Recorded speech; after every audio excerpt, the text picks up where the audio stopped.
ইন্নাল হামদুলিল্লাহ ওয়াসসালাতু ওয়াসসালামু আলা মান লা নাবিয়্যা বা'দা ওয়া আলা আলিহি ওয়া সাহবিহি আজমাইন। আজকে আমরা আলোচনা করব সূরা নাবা সম্পর্কে। এটা 30 পারার প্রথম সূরা, নাজিলের ধারাবাহিকতার ক্ষেত্রে 80 নম্বর সূরা, আর কোরআন পাকের সূরা ধারাবাহিকতার ক্ষেত্রে 78 নম্বর সূরা। নাবা শব্দের শাব্দিক অর্থ হলো সংবাদ বা খবর। এই সূরার নাম নাবা এজন্য রাখা হয়েছে, পরিভাষায় নাবা শব্দের অর্থ হলো গায়েবের খবর, অদৃশ্যের সংবাদ। খবরে আজিম দেওয়া হয়েছে, এই জন্য এই সূরার নাম নাবা রাখা হয়েছে। নবীকে নবী এজন্য বলা হয়, তিনি গায়েবের খবর দিয়ে থাকেন, অদৃশ্যের সংবাদ দিয়ে থাকেন। এই সূরা মক্কায় অবতীর্ণ, মদিনায় হিজরতের পূর্বে নাজিল হয়েছে। আর আমরা সকলেই জানি, যে সকল সূরা মক্কায় অবতীর্ণ হয় সে সকল সূরাতে আকাঈদ সম্পর্কিত আলোচনা করা হয়ে থাকে।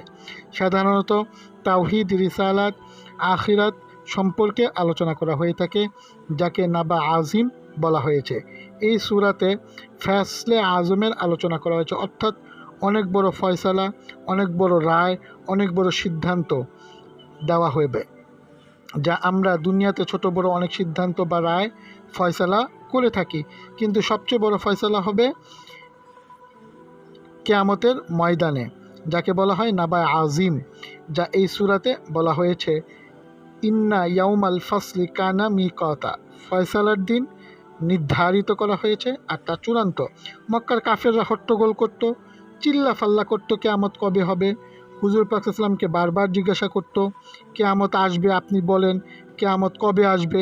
হুজুর পাক ইসলামকে তারা বলতো, আমরা যেহেতু এত খারাপ কাজ করি, তাহলে কেন আসে না কিয়ামত? তার উত্তরে আল্লাহ তাআলা বলেছিলেন, ইন্না ইয়াউমাল ফাসলি কানা মিকাতা।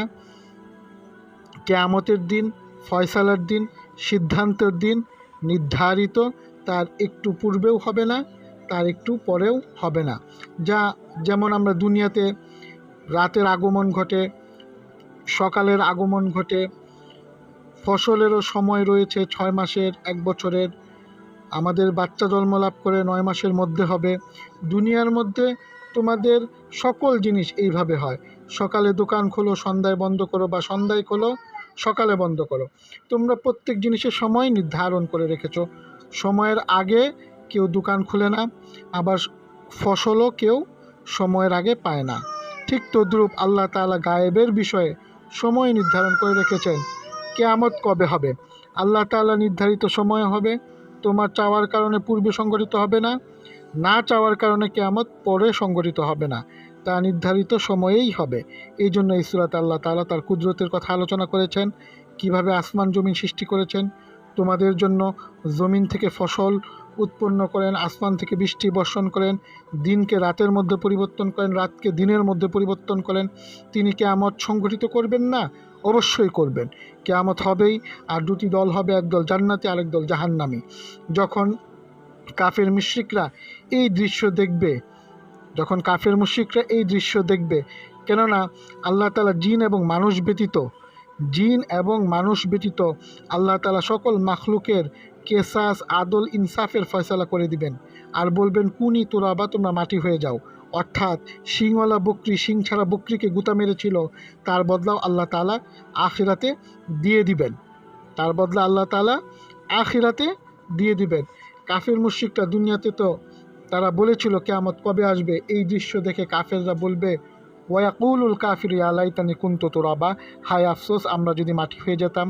আরেকটা অর্থ নেওয়া হয়েছে এই আয়াতের কাফেরের দ্বারা, কাফের আজম সবচেয়ে বড় ইবলিশের কথা বলা হয়েছে। ইবলিশ সেজদা থেকে অস্বীকার করেছিল, আদমের মাটি দেখে তুচ্ছ তাচ্ছিল্য করেছিল, আর বলেছিল আনা খায়রুম মিন খালাকতানি মিন নারি ওয়া খালাকতাহু মিন তিন।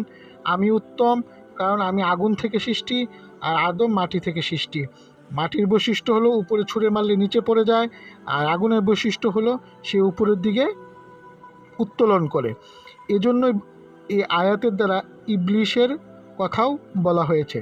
কিন্তু কিয়ামত সংগঠিত হবে, তা নির্ধারিত সময়েই হবে, এবং তা ফয়সালা করে দেওয়া হবে সকলের মাঝে। আল্লাহ পাক আমাদের সকলকে জানার, বোঝার ও আমল করার তৌফিক দান করুন।